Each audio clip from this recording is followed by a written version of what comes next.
The cold and isolated island of Alcatraz stood alone in the middle of a dark and violent sea. Inside the prison, a narrow and decaying concrete cell was dampened by the harsh ocean air. With extreme caution, a prisoner used a sharpened metal spoon to dig behind the ventilation grill. In a dark corner of the yard, 3 inmates whispered while watching the guards with pure cunning. In total secrecy, the men gathered dozens of rubber raincoats to hide in the utility corridor.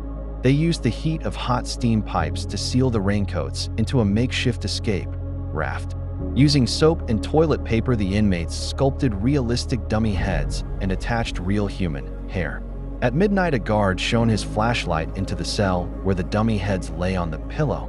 The 3 prisoners crawled silently through the narrow ventilation shafts among the heavy iron pipes. On a stormy night, they climbed the external walls while the bright searchlights turned in the background. The men ran carefully across the high prison roof, using the deep shadows to stay hidden. They slipped down the 15-foot barbed wire fence and rushed toward the dark rocky shore. On the edge of the island, they inflated their raft under the flashing lights of the prison towers.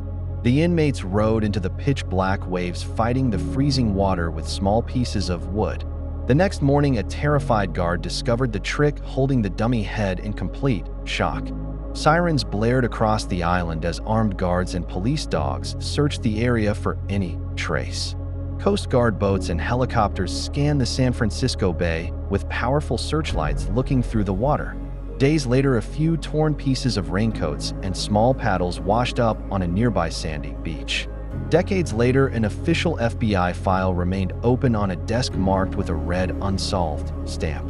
The shadows of 3 men in long coats stood under distant city lights, leaving the mystery in eternal silence.